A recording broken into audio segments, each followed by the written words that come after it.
guys, Aras with you.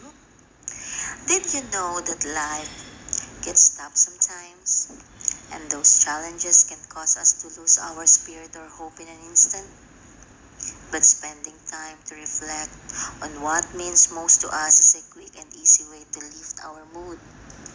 Whether that's friends, family, a favorite memory, or an uplifting Bible verses to bring encouragement back into our days.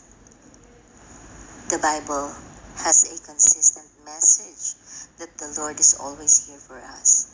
And as Revelations chapter 21 verse 4 states, He will wipe away every tear from their eyes, and death shall be no more. Neither shall there be mourning, nor crying, nor pain anymore.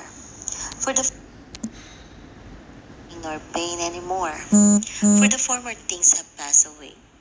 All of our struggles worth it in the end when we reunite with God in heaven.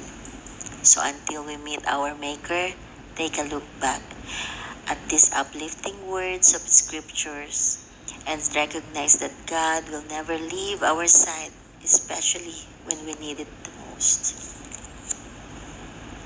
Amen.